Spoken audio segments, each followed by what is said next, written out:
Good afternoon. I'm Damon Silvers. I'm a visiting professor of practice here at the Institute for Innovation and Public Purpose at University College London. Today's lecture is, as the slide says, about understanding neoliberalism as a system of power, and in particular, understanding it as a global system.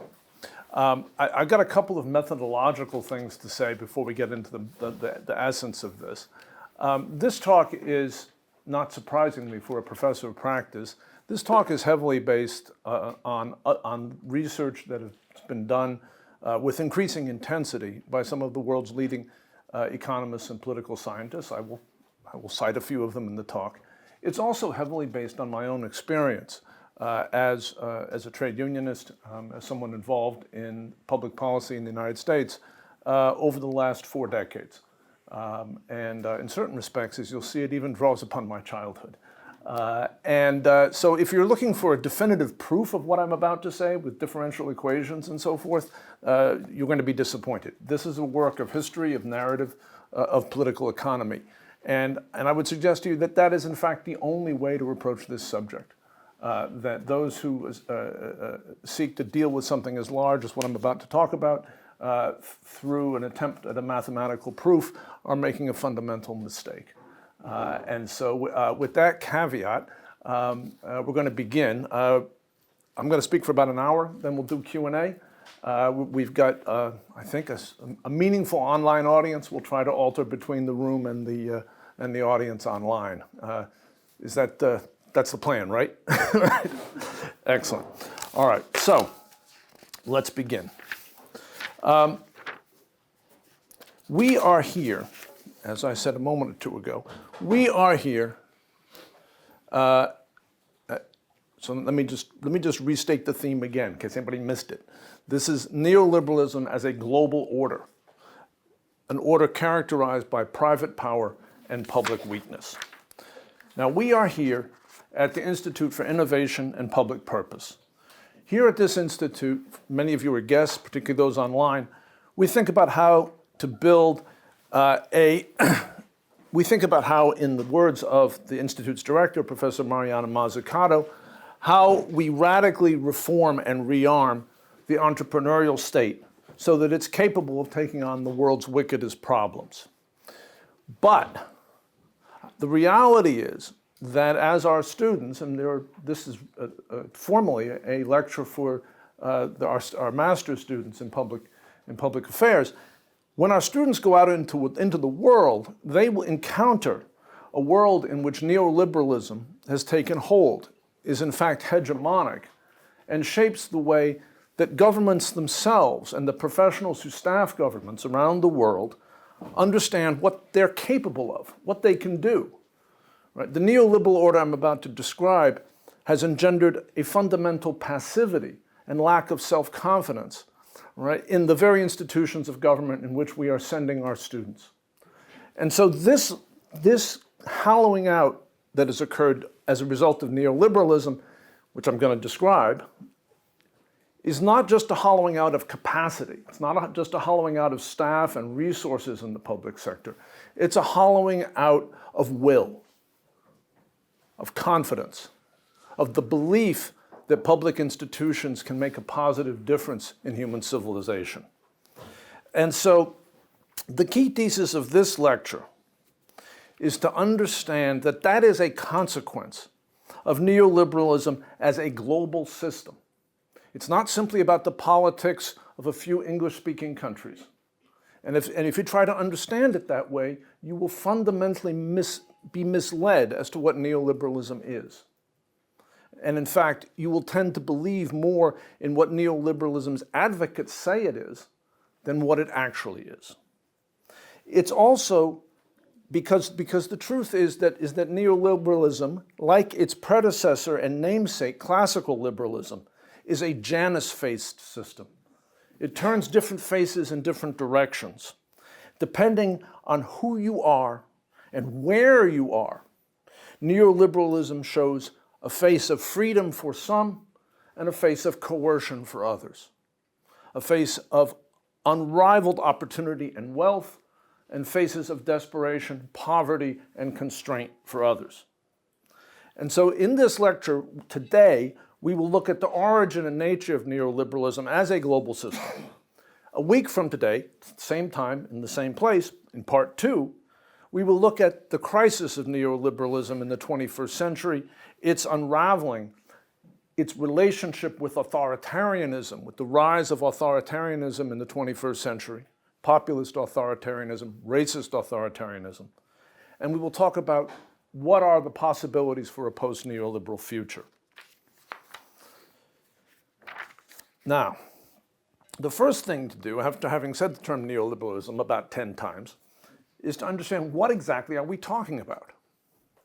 Neoliberalism is a confusing term for many people, particularly North Americans, because in North America, the term liberalism has come to be associated with the promotion of mixed economies. Right? But the term neoliberalism is something completely different. It's derived from the earlier meaning, the 19th century meaning, of the term liberal. 19th century economic liberalism was, in some cases, closer to what we would today call libertarianism, or as I'm going to call it in this lecture, market fundamentalism.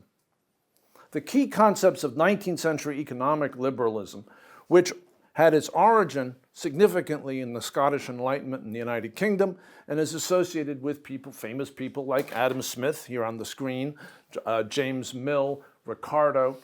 19th century liberalism stood for open trade among nations, a belief in the perfectibility of markets, and a more or less total opposition to government regulation of labor, product, and capital markets. Classical or 19th century liberalism became the dominant political economy in the world in the course of the 19th century. It was heavily associated with the rise of the British Empire, but it collapsed intellectually and politically during the Great Depression and the Second World War. The era of classical liberal policy hegemony, though, and this is important because it mirrors neoliberalism. The era of classical liberal policy hegemony and its offer of human freedom, which it clearly did in the 19th century, was also, at the same time, the era of European imperial expansion. Together, liberal economics in the imperial homelands, particularly in Great Britain, was linked inextricably with the conquest of Asia, Africa, the suborning of Latin America. The stock exchange and the gunboat were linked together in one political economy that covered the 19th century globe.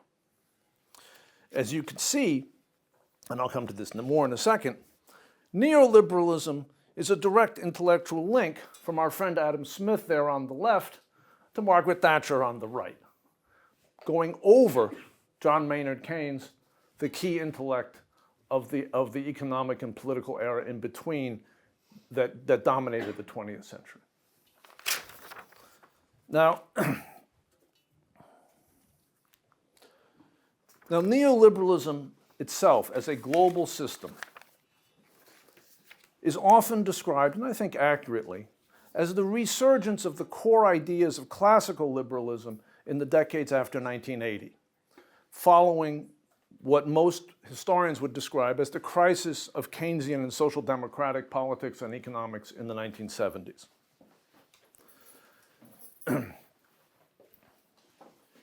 And it became the best known term describing the globalized political economy of the 1990s. Although in these talks I want to distinguish between two terms. You can use neoliberalism as an intellectual term, but I prefer not to. All right? I prefer to describe the ideas, the ideology. And I use the term ideology advisedly. I don't believe that market fundamentalism really holds together as a philosophy. It's a set of politicized ideas. It's ideology. I would describe market fundamentalism as the ideology, neoliberalism as the political economy, the actual system of political and economic practice and power. Now, I want to acknowledge here that I am heavily drawing upon some other people who've done enormous work in this space. And so first I want to acknowledge the really impressive work of Gary Gerstle at Cambridge, whose book, The Rise and Fall of the Neoliberal Order, is a tremendous account of the politics of neoliberalism in the United States. There, as we sit here, Rana Foroohar at the Financial Times has written a whole series of articles. I believe she is working on a book on the same subject. Her reporting is focused on the financialization associated with neoliberalism and global trade. Also, very importantly, Joe Stiglitz, who has encouraged me in this work. Professor Joe Stiglitz at Columbia, he is writing today, and you can find in the last few months, a series of pieces critiquing the notions of economic modeling that underlie market fundamentalism.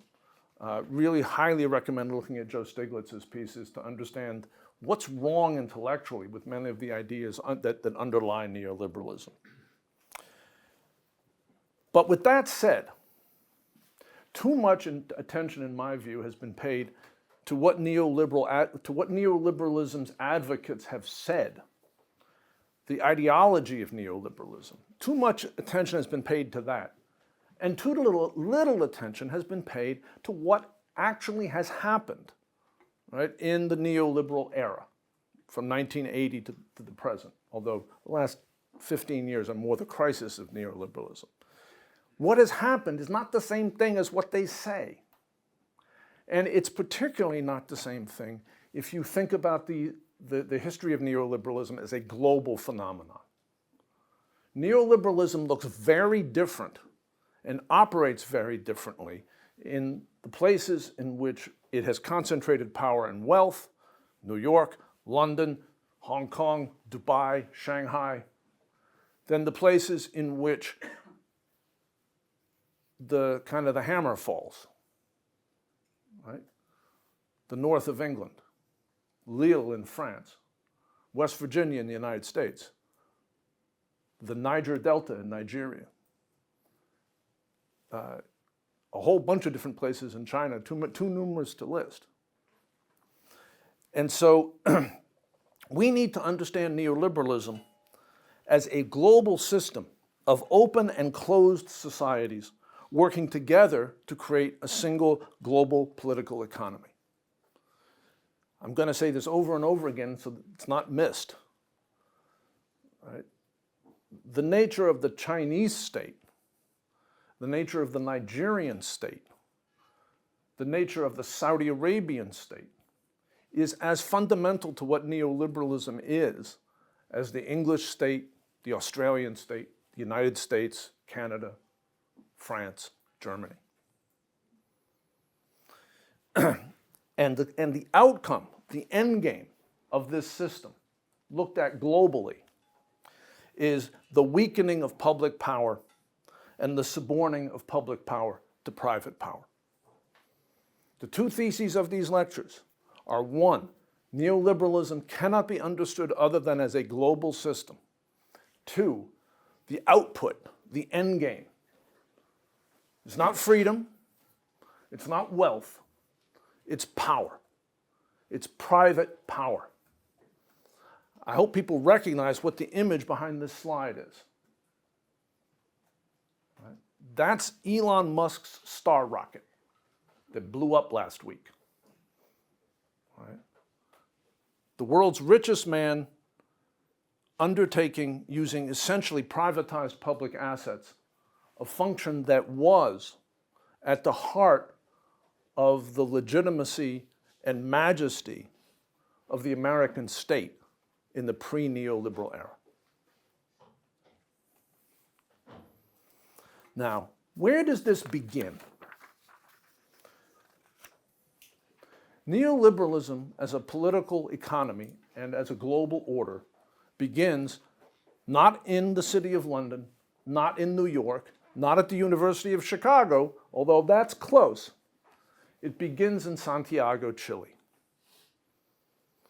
In 1970, Keynesian economics and social democratic politics were near hegemonic outside of the communist world. where arguably an even more left-wing economic order was hegemonic. In what was called the free world at the time, as I said, what would now be considered rather left-wing political economy was dominant. The one way of understanding this dominance is that even right-wing governments and US-backed military dictatorships, like those in Brazil and Argentina at the time, pursued authoritarian versions of these same policies. Trade union, for example, in Brazil under military dictatorship, trade unionism was mandatory. Mandatory. That's controversial among trade unionists, but that was the reality of the Brazilian dictatorship, a right-wing dictatorship. For decades prior to this time, a rather small group of economic right-wingers, of people who stuck with classical liberalism through the Depression and through the Second World War, people like Friedrich Hayek, perhaps the most important of this group intellectually, William Buckley in the United States, Milton Friedman at the University of Chicago, and Ayn Rand, who was a very peculiar character with a huge intellectual and social influence. These folks were trying during this period to revive classical economics, to return to market fundamentalism. And they were backed by wealthy families and a few corporations. Most of business had made their peace at this time with the Keynesian order. They were backed by a few right-wing families, wealthy families in the United States and in the United Kingdom, in their effort to create a political movement to fundamentally undo the social democratic consensus. But they did not have the opportunity to apply their ideas of fundamentally, as the American right-wing political activist Grover Norquist said later, to shrink the state to the point where it could be drowned in a bathtub. They didn't have the opportunity to do that until a CIA-backed military coup in Chile in 1973, in the context of the growing crisis of Keynesian economics, the collapse of the Bretton Woods monetary regime, the slowing global economic growth. In that context, the CIA-backed military coup in Chile gave the economic right-wingers an opening. A military government wielding absolute power that was willing to try to undo social democratic structures, not to contain them, not to sort of manage them in a more conservative way, as governments like the Macmillan government in this country or the Eisenhower government in the United States had done, not to kind of compromise with them, but to smash them. A government willing to smash them with absolute power came into being in Chile. And in case this photo doesn't mean anything to you, this is a picture of the meeting of Milton Friedman, right, the leading right-wing US economist of the time, with General Pinochet in Santiago, where this agenda was discussed. Now, you might ask, how can this be? How can market fundamentalism or libertarianism, how can it be associated with military dictatorship? This would seem to be this is one of the, neoliberalism is filled with paradoxes. This is perhaps one of the most fascinating paradoxes of neoliberalism, is the assertion of absolute human freedom, which yet requires military dictatorship to enable it, to make it happen. And it's important to understand because this type of logic flows through the neoliberal era, that there is this fundamental connection between economic libertarianism and authoritarianism and the heavy hammer of the state. The reason why this is true is because market fundamentalism, the idea that quote, free markets, that markets left on their own, never mind co-creation by the state and all that, markets left on their own produce optimum social outcomes. That idea is historically associated with the idea that the right to private property is a fundamental natural right and cannot be interfered with by the state. Now, those are not the same ideas, but they historically have gone together. Not surprisingly, people with property tend to view that property as a natural right, and they also tend to think that being left alone to buy and sell their property is the best of all possible worlds. But when you combine those two beliefs as the center of a conception of public policy or of political economy, then historically what tends to happen is that the result is rising economic inequality, broad economic insecurity, and governments that are unable to effectively manage economic cycles. This was the outcome of the classical liberal order, and it has been the outcome of neoliberalism at various times in various places. In a democracy, or in any kind of political economy in which public opinion is allowed to influence public policy, public opinion will, in response to these economic shortcomings of market fundamentalism, demand policies that impinge on property rights.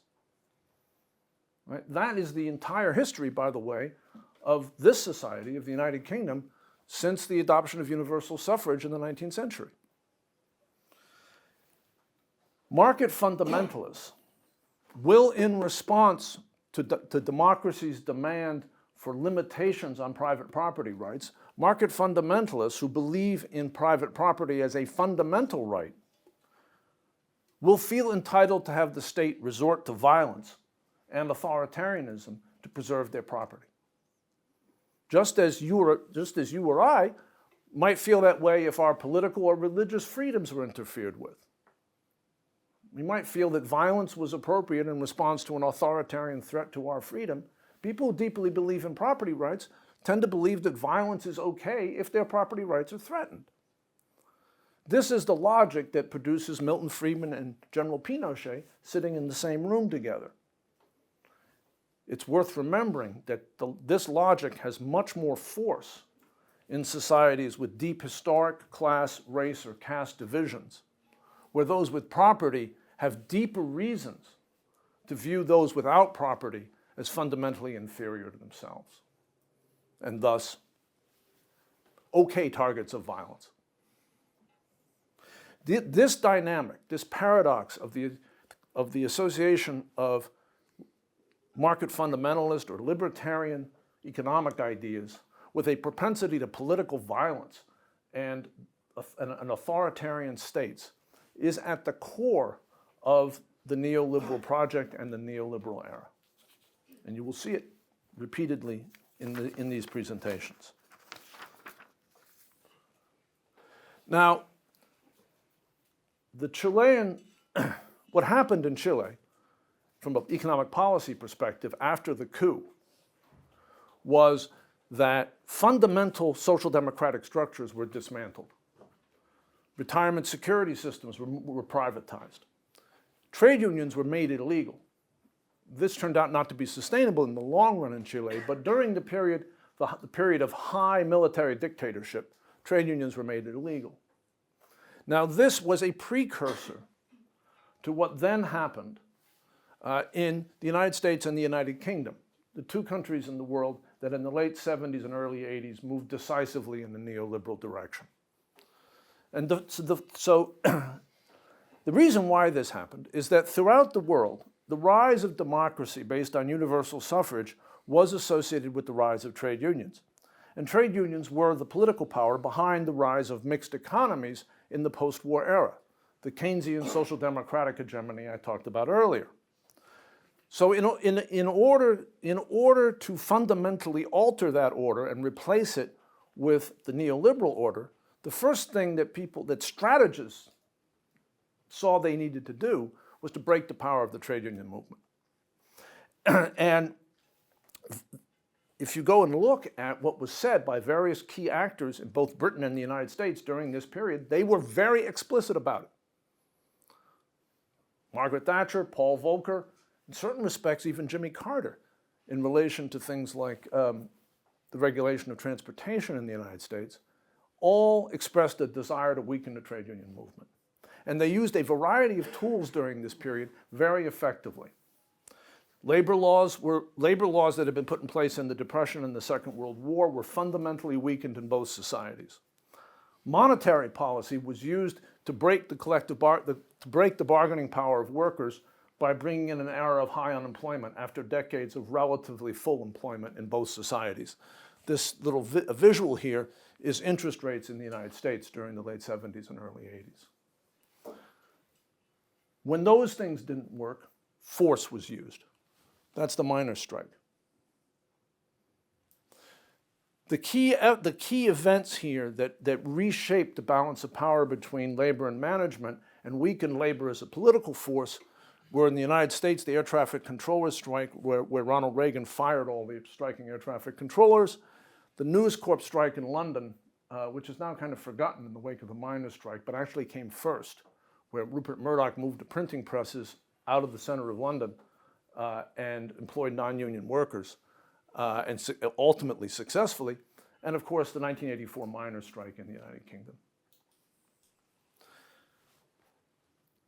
The core ideas of neoliberalism articulated at this time was an attack on the state as a shaper of markets. This comes back again to what we do here at IIPP. In the 1980s, in the United States and the United Kingdom, Ronald Reagan and Margaret Thatcher set the policy tone that would define neoliberalism for decades to come. Policies that were designed to weaken the state as a market-shaping institution and a counterbalance to private power. As Ronald Reagan famously said, the 9 most terrifying words in the English language are, "I'm from the government and I'm here to help." If as a master's student in this program, you graduate and you go into government and you walk into an office and you find somebody my age and they say, "We can't do that. That's not government's role. That's not possible," they are echoing this. Right? Margaret Thatcher, "There is no such thing as society. There are individual men and women, and there are families." This is the underlying denial of the notion of social solidarity that underpins any democratic government. It's very important to understand this kind of stuff as profoundly linked to the pictures I showed you before, right, of an effort to use force to break social solidarity. This is the theory. The police on horseback, the tanks in the streets of Santiago, they are the practice. But it did not stop there.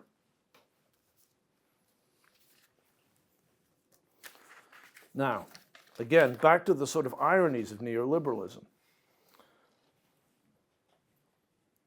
The people that I was just laying out in front of you, Milton Friedman, Friedrich Hayek, Margaret Thatcher, Ronald Reagan, they were making 2 kinds of claims about economics and politics, claims that have echoed through the neoliberal era.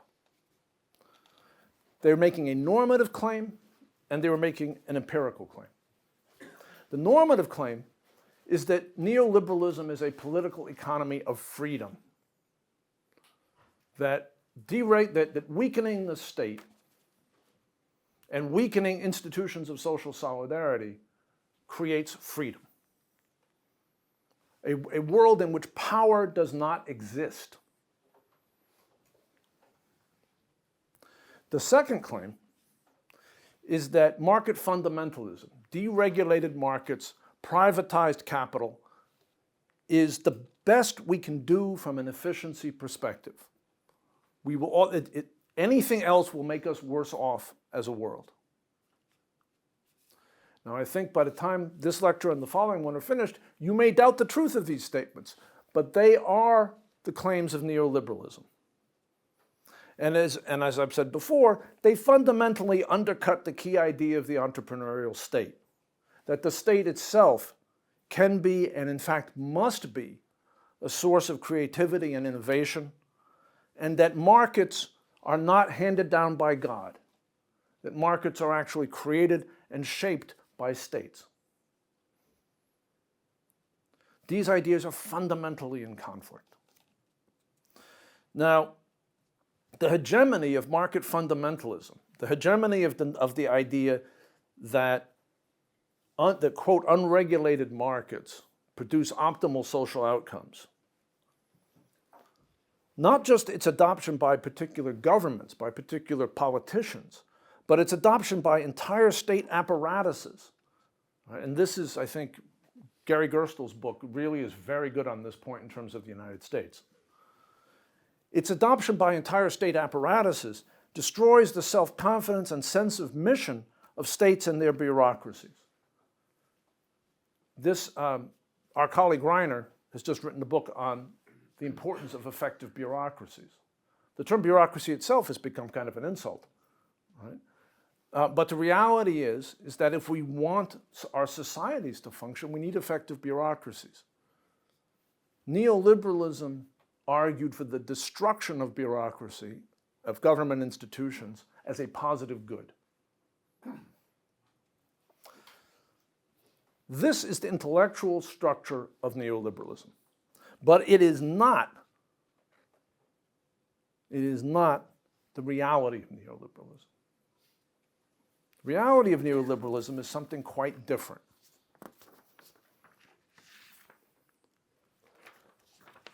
Because it's not about a world without power. It's about shifting power from the public to the private sector, from the public realm to the private realm, from democratic states to corporations, capital markets, and to some degree international institutions that are at a remove from democratic accountability.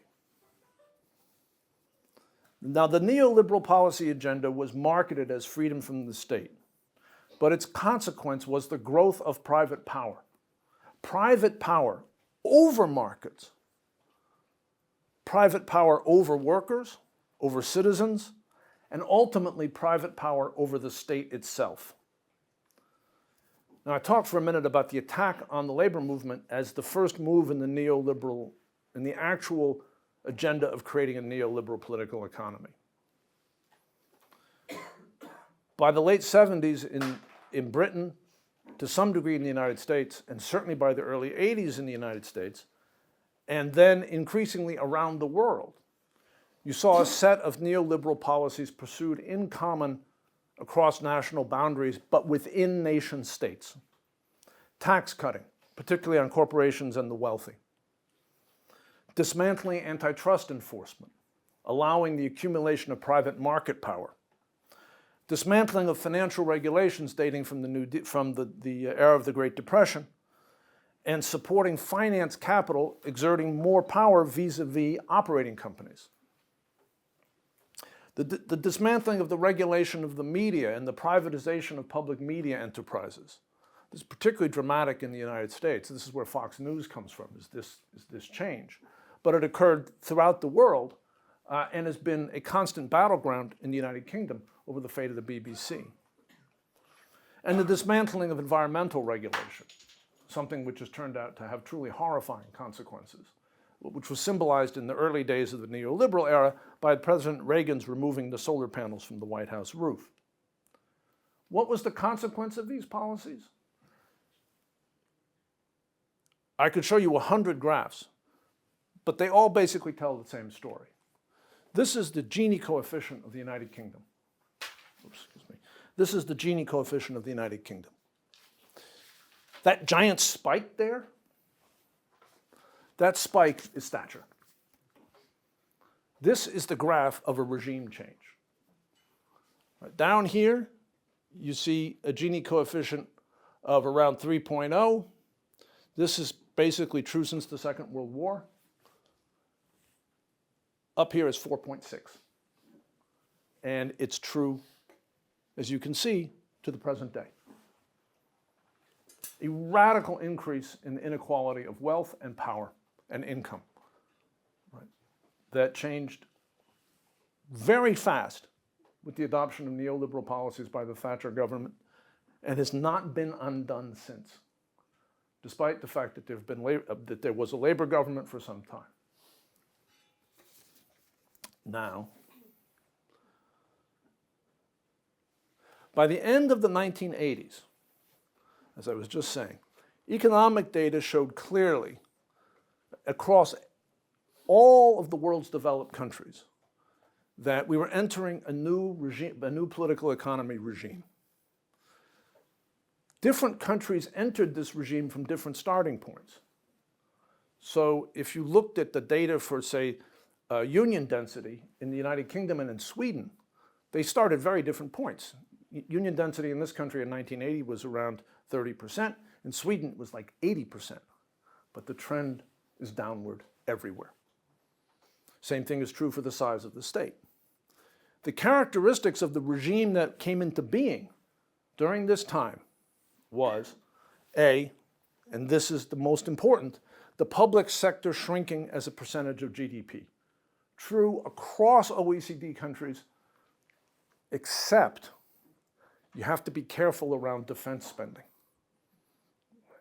So that you can, there's some odd things, particularly with the United States, that are created by defense spending. But if you take that out, you'll see the same thing everywhere. 2, lower corporate tax rates and lower marginal individual tax rates, and lower revenue collection. Declining union density, wage stagnation. A shift from labor income to capital income in terms of the composition of national income. The privatization of public assets. A greater concentration of both financial institutions and operating companies, business in general. Rising inequality of incomes, as I showed on the last slide, and even more so of wealth. To really follow the neoliberal order, you need to follow wealth data more than income data. From the perspective of the agenda of this institution, the IIPP, this slide is one to not forget. This graph is a graph from Thomas Piketty's work, most recent work, a team that Piketty leads, that shows what has happened to the balance of private assets and public assets in major developed economies during the neoliberal era. And as you can see, the top line is the private assets, which go up as a percentage of GDP from 300 to 600 and 700%, while public assets fall, in some cases, below zero. Below zero meaning that public liabilities now exceed public assets. Now this is a measure of the impoverished, this is a way of getting at the impoverishment of the public sector under the neoliberal order and the draining away of state capacity. Now, what I've done so far is to lay out for you neoliberalism as a set of economic ideas and national economic practice. The rest of the talk is going to be about neoliberalism as a global order. And again, there are some ironies here. The rise of governments in the English-speaking world in the 1980s that put neoliberal ideas into practice, and the beginning of the creation of a neoliberal political economy in that period, was actually not initially clearly connected to a new kind of global political economy. The Reagan and Thatcher governments' trade and foreign policies looked backward toward the Cold War and traditional business-oriented protectionism, much more than they did forward to the globalism of the 90s. Something many Americans are not aware of is the Reagan administration was actually protectionist, fundamentally, not free trade oriented.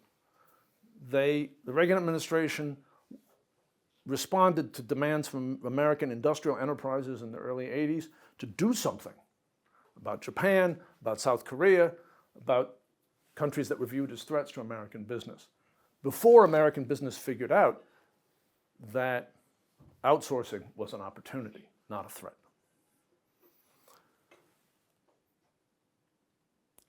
The same thing, I think, can be understood about the Plaza Accords, by the way, of the currency deal that Reagan cut with Japan. The Falklands War, right, is not a globalist enterprise. Right? The Falklands War was, again, a backward-looking sort of late imperial venture. The hostility to the UN that was evidenced by Reagan and Thatcher, very different than the pro-international institution tilt of governments in both countries later. What changed and what set the stage for the neoliberalism as a global order was the fall of the Soviet Union in 1989. Now that is what most people who've written about neoliberalism will tell you is the key event. And I'm not arguing that it's not. It's very important. But I would suggest that if you think about neoliberalism as a global system, that the real key event is not the fall of the Soviet Union. The Soviet Union, the countries that made up the former Soviet Union, are not at the center of the world's economy today, and were not at the center of the world's economy in the 1990s. The key event, in my view, is the one that is behind these words. It's the failure of the Tiananmen uprising. It's the failure of democratic forces in China to succeed in putting China on a path away from its Leninist heritage. This sets the stage for China playing the role that it does in the 1990s as a provider of cheap labor to the global neoliberal system, and ensures that working people in China are unable to assert their voices during the long period of neoliberal hegemony. And this is the key event that makes the neoliberal global system possible on the scale and with the completeness that it triumphed in the 1990s. So what is the key element? What are the key elements of neoliberalism as a global system? By the way, I should say, I have no idea what would have happened had Tiananmen succeeded. I just know that its failure set the stage for a certain type of relationship between the world's largest economies. Now, what are the key elements of neoliberalism as a global system? First, and this is not original by me, development of truly global systems of natural resource extraction, production, and finance, which integrate developed world democracies and emerging market states with varying degrees of authoritarian governments. This is, again, the paradox of neoliberalism. The assertion that what the neoliberal order is an order characterized by open markets, rule of law, democracy. And the actuality, the reality of what happened during the heyday of the neoliberal order in China, in Mexico, in Russia, in Nigeria, in Saudi Arabia. Ken Saro-Wiwa, executed by the Nigerian government in order to ensure that the people of the Niger Delta did not get their fair share of oil being produced for British Petroleum and Shell, is as much an emblematic figure of the neoliberal order as Bill Clinton or Tony Blair. Second, the rise of tax havens that create a hidden, globally integrated tax system. I'm going to talk about this more later this term in lectures about recent British economic history. But this means that no matter what the intentions of any given government are in relation to their tax rates, wealthy individuals and corporations can always move into the alternative tax system. Ireland, Delaware in the United States, obviously some other places like Luxembourg and the Cayman Islands. But when you start listing the places, most of them seem to be under the British Crown. Third, economic integration through trade agreements without regulatory integration, which essentially, again, defeats national efforts to regulate economies and to impose labor standards, environmental standards, and the like. The WTO becomes that kind of system. Famously, NAFTA, the North American Free Trade Agreement. Interestingly, the EU tried very hard to have social integration as well as economic integration, as well as trade integration, but left out certain key things, like a truly enforceable minimum wage across the nation states of the EU, with disastrous consequences, which I'll talk about in my lecture on Brexit. Fourth, the restructuring of international institutions to be enforcers of private property rights and investor interests against government. The GATT, the WTO, the IMF, the World Bank, and the OECD moved into this role during the 1990s, whereas in the past, at least nominally, most of them were supposed to be about maintaining global demand. And finally, the unleashing of currency markets and central bank coordination to suppress wages and discourage public investment. The collapse of Bretton Woods in the 1970s sets the stage for this sort of thing being dominant in the global economy in the 1990s.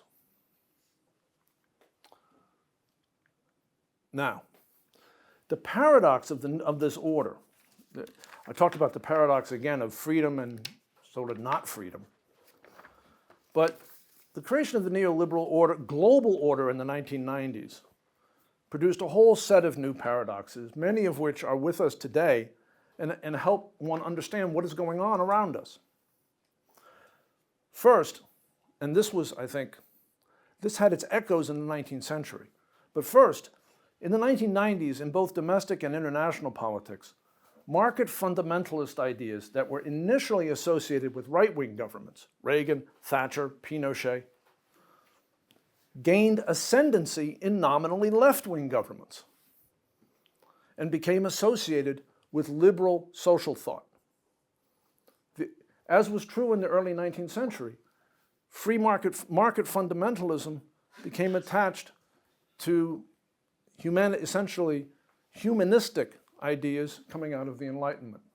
Racial equality, gender equality, equal and dignified treatment for LGBTQ people. Right? These two ideas, these two things kind of connected to each other. This is manifest in the politics, the Clinton administration, the Blair government, the Schroeder government in Germany, and transnational institutions like the EU, the OECD, and the World Economic Forum that push forward a mix of these two sets of ideas. And again, at the heart of it are conceptions of freedom that may not necessarily be what is really going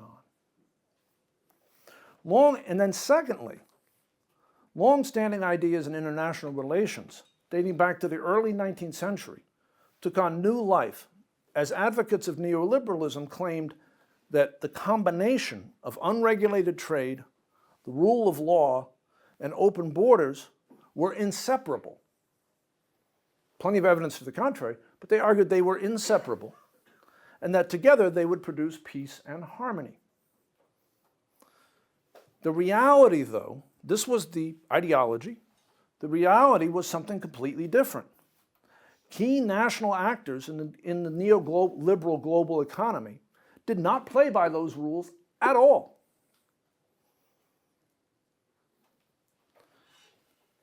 The picture in the backdrop is Chinese industrial workers at Honda in southern China on strike in 2010. Right? The representatives of the Chinese state are confronting them.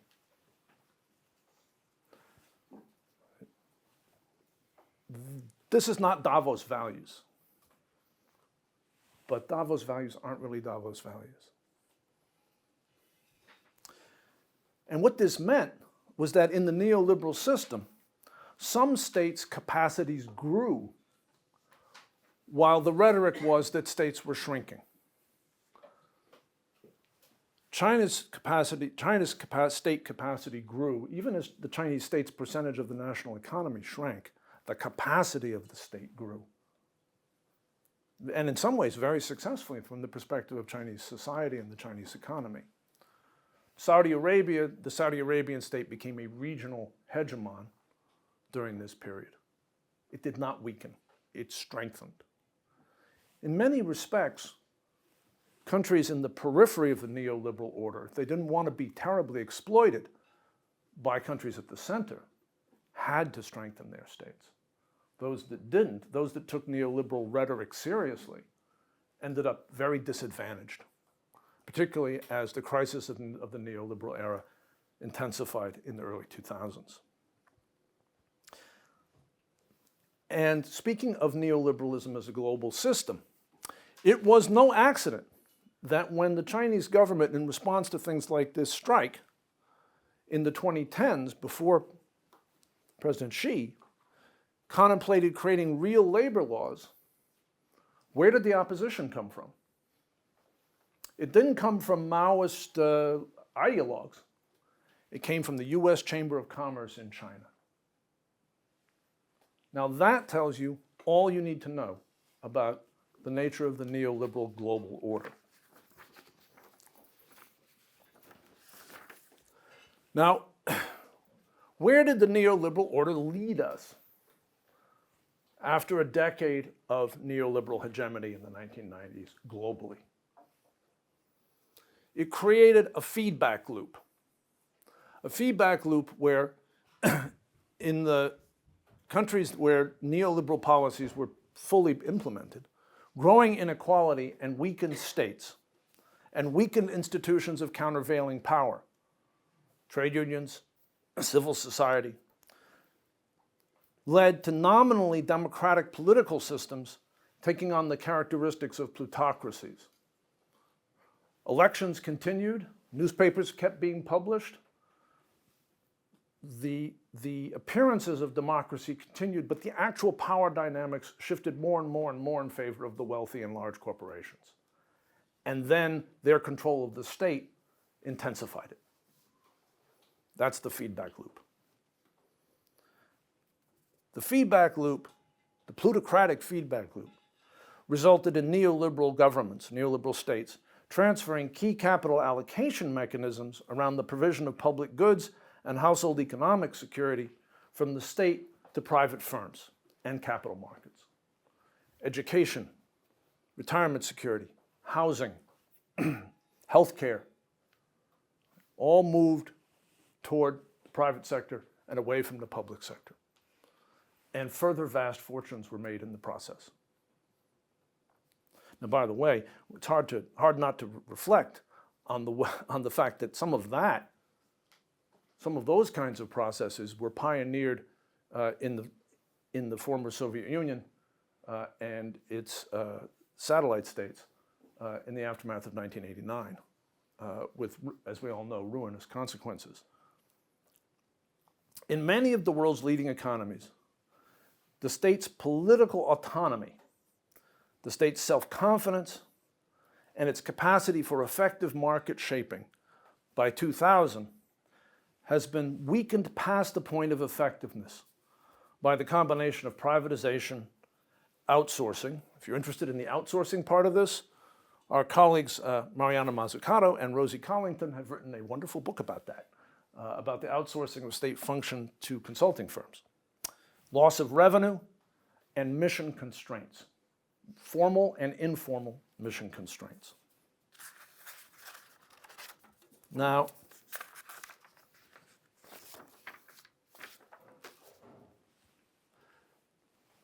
before I finish talking about the global neoliberal order, it's very important to address what advocates of that order say about its outcomes.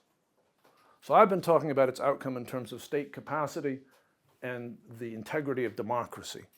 And their response, not unlike some Stalinists talking about the Soviet Union, say in 1950, their response is, well, those things may be true. It may be true that General Pinochet tortured musicians in order to achieve neoliberalism, but we produced economic growth. What do you say to that? It's important to actually have the data And this is the data. This is global rates of economic growth from the World Bank, right, during the pre and post neoliberal order. Right? And it shows you something very, very telling. This chart begins in 1960. Global economic growth during the 1960s was between 4 and 6%, pretty steadily. And by the way, I couldn't get the chart that had this data had a lot of stuff on it, so I didn't use it. But that was true back to 1950. Right? The era of Keynesian hegemony was an era of 4 to 6% global economic growth. Now, part of that has to do with the post-war recovery of the world's largest economies, but not all of it. This is a period of extraordinary hope and optimism in Latin America, to some degree in Africa and parts of Asia, but particularly in Latin America. The crisis of global Keynesianism in the 1970s, you see, produces this volatility that then follows. The neoliberal order takes over in the 1980s and 1990s and produces a more or less stable 2 to 4% growth rate. 2 to 4, not 4 to 6, 2 to 4. But it's kind of stable until it isn't. See, at 2000, you have the Asian financial crisis and then the dot-com bust and its global consequences in the United States. And then you see the real storm hit with the 2008 financial crash, which is a direct consequence of neoliberal doctrine. No less a critic of neoliberalism than Alan Greenspan said so. And then we have the very interesting COVID problem, which again is deeply intertwined with state capacity. This is not a record of economic superiority. It's a complicated record. There's things embedded in it. The extraordinary success of China economically is embedded in these numbers. But these are the global numbers. And they are not a story of economic superiority. And as we'll talk about next time, right, they do not have an answer to the neoliberals' order's inability to organize solutions to the pressing problems of our time. And so next week, when we gather again, we'll talk about the crisis of the neoliberal order. We've just talked about the construction of it. Next week, we'll talk about when it really runs into sort of its limits. In the first decade of the 21st century, which I find shockingly is now a long time ago, in the first decade of the 21st century, the consequences of the neoliberal global system were coming into focus through a series of escalating and interrelated crises. First, the 2001 financial crisis, largely in the equities markets, but then really the 2008 crisis. The climate crisis, rising inequality and the crisis of global demand, which is related, by the way, to the financial crisis. The resulting crisis of democracy and the rise of authoritarianism, racism, populism, some would say the return of fascism as a political force. COVID. These crises required and require today effective entrepreneurial states. Exactly the political and political economy structures that neoliberalism works so hard to destroy. And they've effectively, and again I give full credit here to Gary Gerstle, who lays this out in terms of American politics. They've effectively brought an end to neoliberal hegemony. And they've left in its place a world of rising conflict over what sort of political economy will replace neoliberalism. The fate of the planet, not the physical planet, which is indifferent to these things, but the fate of human civilization on the planet depends on what kind of outcome we get. And so next week, I'm going to talk about these crises in detail and about the alternatives facing us as a global civilization in the wake of the crisis of neoliberalism.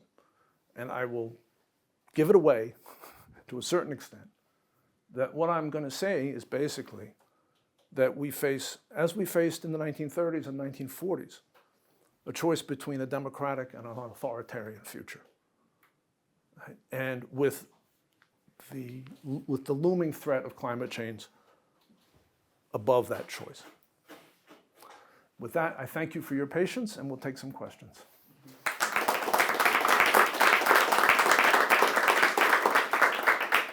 I think we have a microphone, do we not? Thank you. That was a really good lecture. Thank you. You're very welcome. My question is about, you mentioned, and I completely agree, that neoliberalism seeks to destroy democracy in order to enforce its principles on the world. And you mentioned some of the institutions, WTO, IMF, even the EU. To what extent do you think these institutions need to be dismantled in order to roll back neoliberalism? It's a great question. I feared a little bit that people might take away from my presentation a hostility to international institutions. I'm not hostile to international institutions at all. I think they are critical and must work. But they can't be the instruments of the suppression of democracy or the suppression of the voices of working people in the global economy. And I think if you look at different international institutions, they have different arcs around these questions. Right? I think that, for example, during the period of austerity in the EU, increasingly the IMF and the OECD became skeptics of austerity, while the European Central Bank pushed it and pushed it and pushed it. Right? I think international institutions can change. I think they need to be democratized. I think they're incredibly important. Right? And I think that the example of the EU is very telling, because the EU made a huge effort not to do what NAFTA did, not to have free trade without democracy and without social regulation. And politics being politics, that effort was imperfect. The imperfections turned out to be critical in what ended up resulting in Brexit. Right? So the struggles over what international institutions are is a huge part of what we have to deal with in the future. And climate change is the ultimate sort of illustration of this. That there is no way to effectively combat climate change without strong international institutions. And yet, at every turn, we see some of the states that I referred to in my presentation seeking to weaken those institutions so they can essentially continue to pour carbon into our atmosphere. I hope that begins to answer your, it's a huge question you asked. Do we have people online, or we kind of promised to go back and forth? Oh, I have a question as well. Yeah, we're gonna take one online, then we'll come back to the room. I agree. We have Thank you. we have a PhD student here who very helpfully volunteered to do this. Very glad. So we have a few questions online. One of the questions, this one comes from Simon Combs. It reads: the state already has a lot of power to kill brothers and sisters from racially minoritized groups, mentioning Black people in America and Muslim people in France that are regularly subjected to excessive state violence. Thus, what does your call to rearm the state mean in light of these practices? Shouldn't we defund the police? See, it's very easy to be misunderstood in these circumstances. Rearm is a metaphor. It's not actually arms. It's not guns. The quote from Mariana Mazzucato is about the idea of the state having the tools to address the profound challenges of our time, and in particular challenges like climate change and economic inequality. I think one of the things to take away from my presentation is that one of the sort of hidden things about neoliberalism is that while there is a rhetoric and an ideology of freedom, neoliberal states end up, more and more of what the state does is actual physical repression. Right?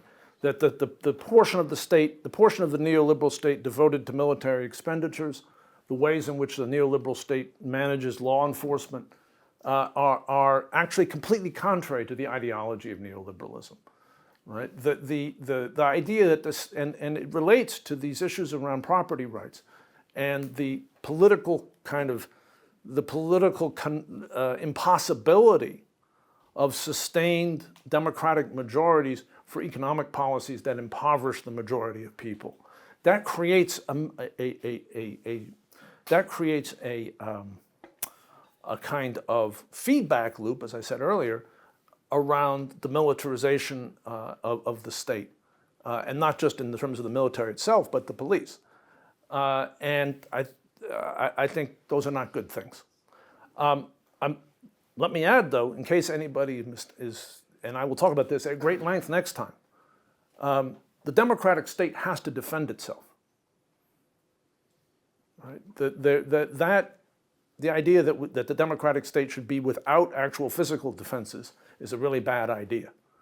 And we're not very far from where George Orwell lived. A lot of what he had to say about this is very apropos today. So we're taking a question in the room. Sir. So thank you for giving me this opportunity, and thank you for the presentation. Actually, I have two questions. One of them is from the slide of opening act. You mentioned very briefly monetary policy and neoliberalism, and actually, what I perceived was the very low interest rate is somehow a neoliberal policy. So you showed an interest rate at the Volcker times, and then after that, and the monetary term was there. So I wanted to know your opinion about the monetary policy, the relation between monetary policy and neoliberalism, and also the other one, the next question. So two questions. It's understanding the crisis from the right-wing perspective. This is a problem that I've constantly encountered with my students, with whatever I write, the audience, that whenever one of these crises, when you show them to people, they tend to understand it from right-wing perspective. So when you show them that, for instance, here in London we have the surge of housing prices, rents and everything, they normally come back with the idea that, some people are getting benefits from the government, so it's the problem of too much government. Still, they'll find a solution from the neoliberal approach. So how is it possible to break this hegemony of them over their minds? To see the reality. All right, well, those are excellent questions, and thank you. As somebody who read this presentation before it was given said, you've packed a lot in here. So the opportunity to go into the monetary policy issue a little bit is very important. Let me just first say, though, about the question of sort of intellectual hegemony. In many respects, my presentation is about the question of intellectual hegemony. It's about the way in which Margaret Thatcher's idea that there is no alternative became spread throughout global society, and in particular in English-speaking countries. And so you describe a complete failure of one or more aspects of the neoliberal political economy, and people will come back to you with neoliberal responses, right? It's sort of like Plato's cave, right? I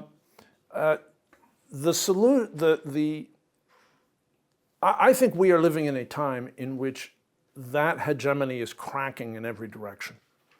I can't give you specific instructions as to how to convince somebody to think differently, but I do believe that today, I've worked with both the Obama and the Biden administrations in the United States. There is a huge difference in the impact of neoliberal hegemony on those two administrations.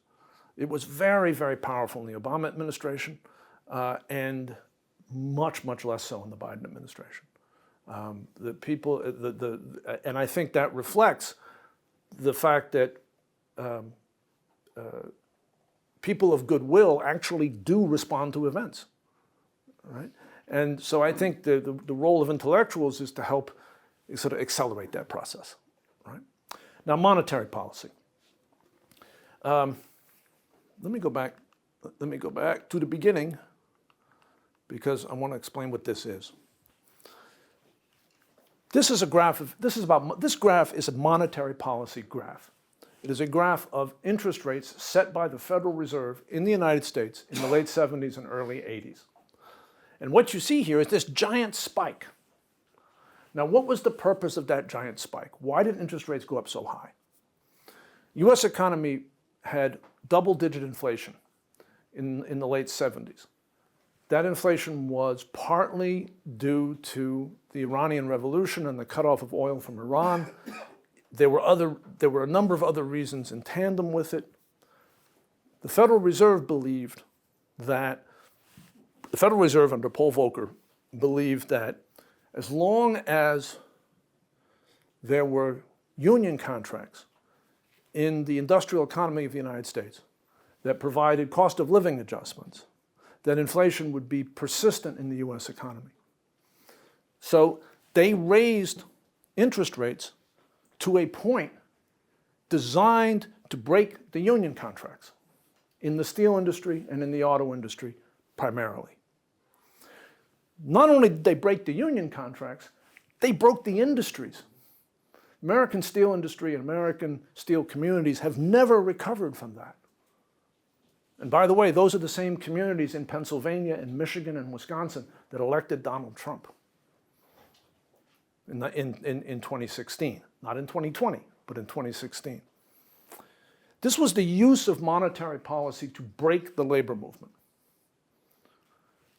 And so, high interest rates, relatively high interest rates, have been a persistent feature of neoliberalism until the early 2000s.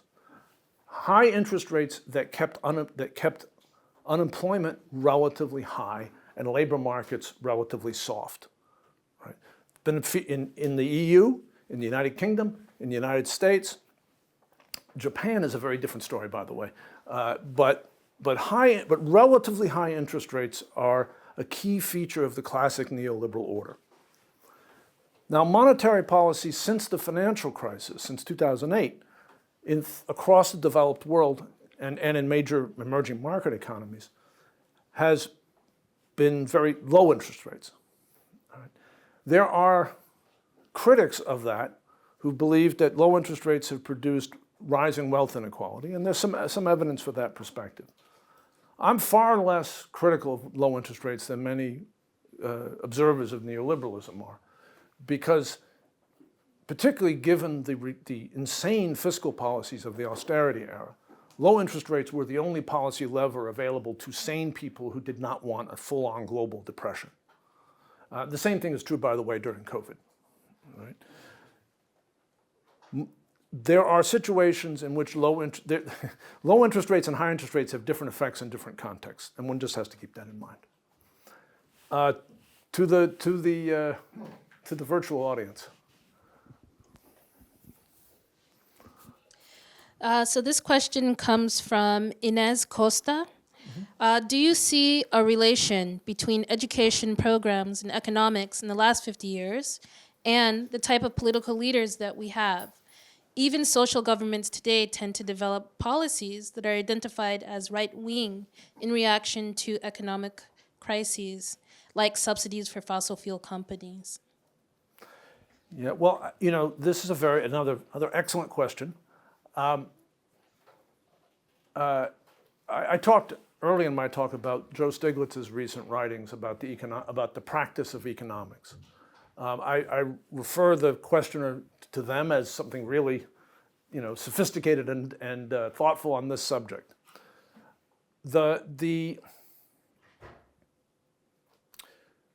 economics profession has tended to promote a way of understanding societies. Economics is a social science. It's a way of trying to understand society. I had this graph up here. This is your most basic microeconomic graph, supply and demand, right? With the idea that supply and demand will meet and that will produce an optimum level of production and an economically efficient price. this is the most simple kind of piece of economic theory there is out there. Modern macroeconomics has produced vast theoretical structures and models of economies that really, in my view, are completely deficient. Right? And the most important way in which they are deficient is that they are static. They are static. They don't incorporate the sorts of insights that this institute that we're sitting in is focused on in terms of innovation, entrepreneurial change. They also don't incorporate power. They don't incorporate the fact that in the real world, people have power, and they use it. Right? Governments have power, corporations have power, wealthy individuals have power, groups of people organized have power. The economic professions, and particularly macroeconomics, bias towards stasis, towards a view of the world as static, which is expressed in the term general equilibrium theory, right, as it's developed in its sort of neo-Keynesian form. This is not Keynes's problem. This is some people acting in his name in our time. This gave rise to the sort of confidence that you could do things like deregulate finance and nothing bad would happen. And so I just say that the questioner is very much right about this. And to their point about fossil fuels, you could search economic literature in the 1990s very extensively without much reference to the fact that everything that was going on in the political economy of the world might be destructive if you priced in what was going to happen as a result of carbon emissions. So the inattention to externalities, which don't have powerful interests behind them, is a fundamental failing of modern economics. Right? And it's my view that the economics profession is going to have a lot to answer for when the final accounting is done about these matters, much as in various ways the economics profession in the classical era ended up having to answer for the Great Depression. If we're lucky, the consequences will not be as severe as they might be. Sir? Actually, my question follows right on from what we're talking about with the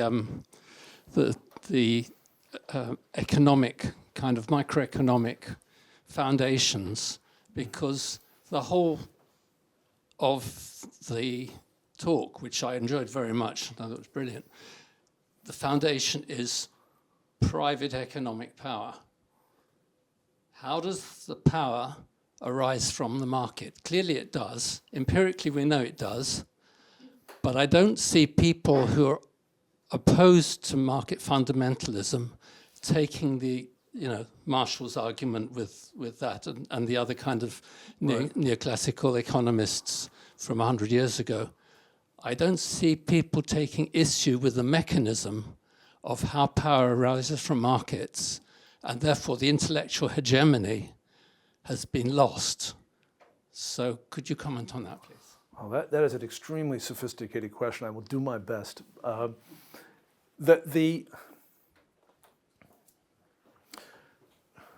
will not try to replicate the whole argument of classical economics or neoclassical economics as to why it is that, in theory, power should not come into being in a market economy.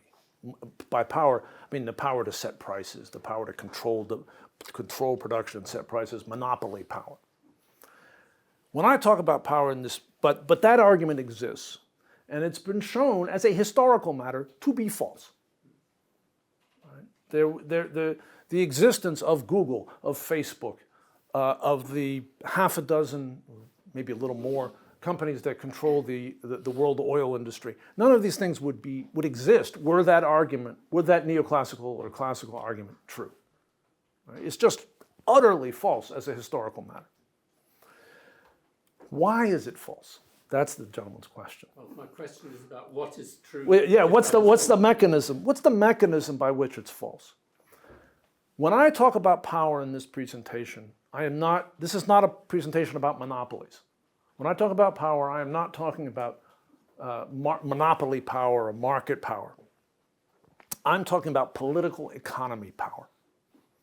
I'm talking about the fact that if you are able to gain enough market power in a business to accumulate some wealth, that wealth can then buy political power, and that political power can then set your tax rate, and that political power can disarm your antitrust regulators, and that political power, if need be,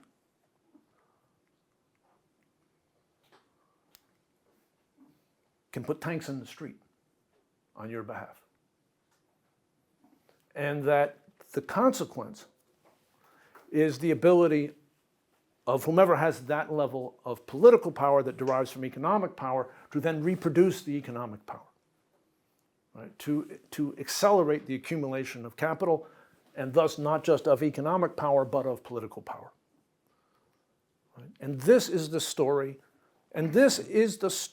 of modern history. Those processes on the one hand, and the processes of democratic politics in every sense, not just political parties, but trade unions, civic organizations, religious leaders, in opposition to it, which is what we're going to talk about next week. The best government money can buy. That would be another way of putting it. But it's not just government, right? It's and finance plays an important role in these processes. But if you go back to what I was talking about neoliberal policies, they are all about accelerating that process. I'm sorry, I just want to go back, click through here, back to my list of neoliberal policies. These policies do lead to higher incomes for wealthy people. But that's not what they're for. They're for the accumulation of power. Neoliberalism is not about freedom, it's about power. And it's about the intersection and the reinforcing of economic and political power. It's about the dynamic that led to this.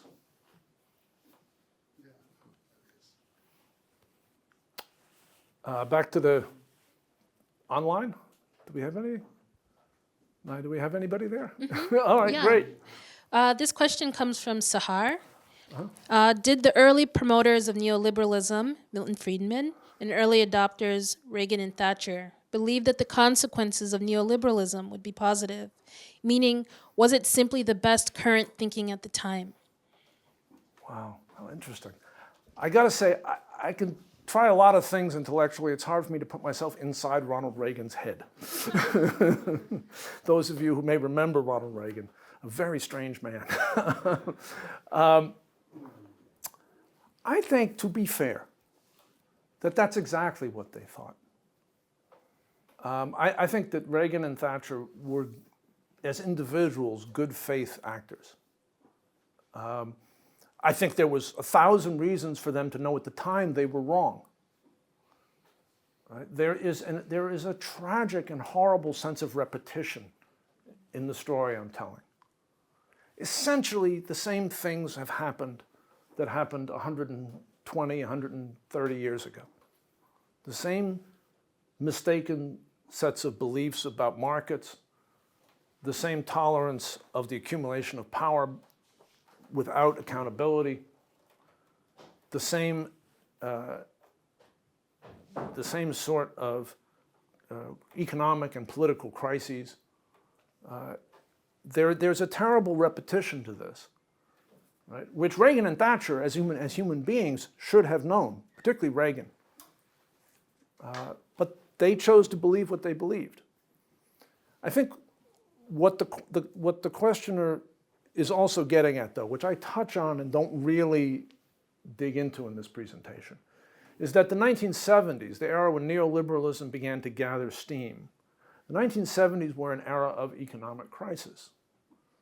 They were an era in which whole systems of industrial production were in profound crisis. The era when the Bretton Woods regime, which was designed to limit the role of finance in the global economy, when the Bretton Woods regime fell apart. I'm going to talk about this. I'm doing these 2 lectures on neoliberalism, and I'm going to do 2 lectures on the pre- and post-history of Brexit, which is a key kind of case study in all of this. I'm going to talk in those later lectures about this crisis in Britain in the 1970s. That crisis was very real, and it did lead to people of good will, people not behaving dishonestly, thinking that we needed to change something dramatically. And there were ideas sitting around, Friedrich Hayek, Milton Friedman, of a way to change things. And so I think there is this way in which the questioner is correct, that at that time there were circumstances that led people to head in this direction who were not looking simply to make themselves more powerful and more wealthy. I think at the same time, though, that Reagan and Thatcher had implicit beliefs that if we could open up their heads and share them with you all today, you would find utterly repellent. They were both racists, well-documented racists. Right? They believed, they had no problem with Pinochet. No problem at all. Thatcher loved the man. I find that just repellent. I can't even really get around that. Questions in the room? Yes, sir. Yes. Thank you. Well, I do agree with all you tell in your lecture. Thank you very much.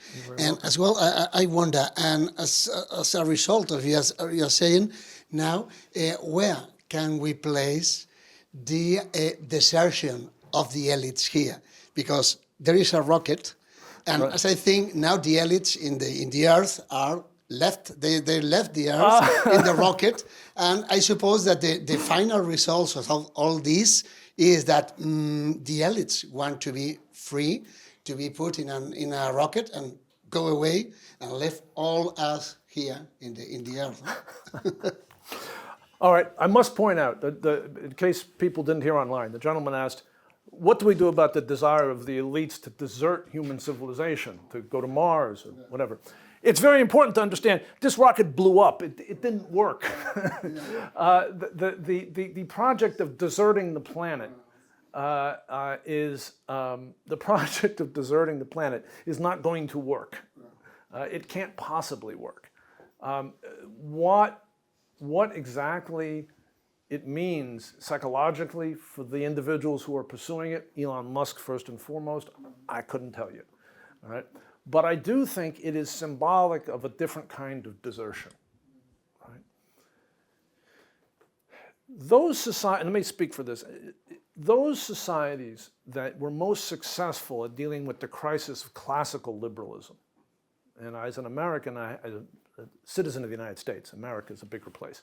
As a citizen of the United States, I'm particularly proud of the success of the United States at dealing with the Great Depression and the Second World War through democratic politics, small d, democratic politics. But a key part of that story was that important parts of the United States' elites, particularly business elites, supported supported Franklin Roosevelt's economic policies and supported the creation of a more democratic society. Some of them did it because they believed in it. Some of them did it because they preferred that path to Leninism, which they saw as the alternative. All right? But there was a cohesion of US elites around actually addressing the key problems of US society during the Keynesian era. What is striking today, globally, but particularly in those societies that most deeply drank the Kool-Aid of neoliberalism, United Kingdom, United States, is where are the elites that are serious about the problems we face? I think particularly of my friend Hank Paulson. People may be surprised who know Hank Paulson, that I count him as a friend. I don't agree with everything he did as George Bush's Treasury Secretary, but he was a profoundly responsible man. He took the responsibilities that he had to the core of his being. How was he, and he continues to do so. He continues to advocate very passionately for action on climate change. How was he treated by America's business elites as a result? The question answers itself. I think this is something that has to be solved. And I think there are a few signs here and there of some people in the global business community moving in a better direction. But there has to be more and faster. I think we are running out of time. At least the people who are so kind enough to manage this whole process are pointing to their watches. Do we have time for maybe one more from online? Yes, okay. So this question comes from Ilias Kastritis. Are technologies creation of new ways of transacting and creating wealth, such as blockchain's devolution of power, AI's disruption of the status quo? Is this morphing neoliberalism? And if so, what does this mean for the future? Like, for example, the next decade? I'm not going to answer that question in detail because I want you to come back next week and hear about the future.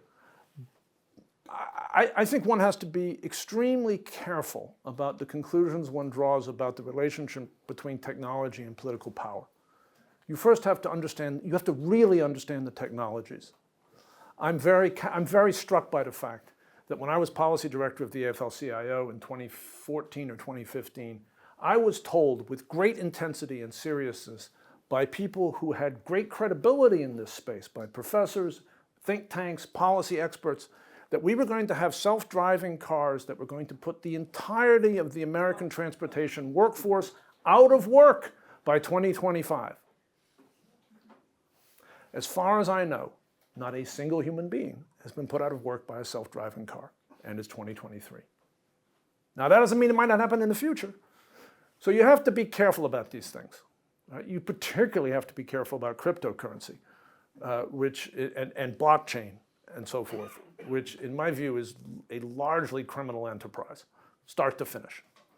Or an enterprise made up of con men and victims.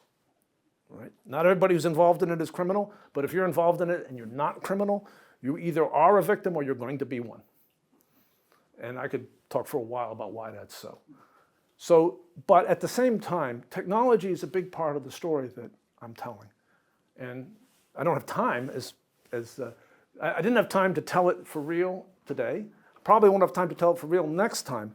But next time when we discuss the crisis of neoliberalism and the choices it presents, hopefully we'll get a little more into the technology part. With that, we've exhausted, I think, the patience of all the kind and energetic people who made this happen. And so if we give them a hand, please.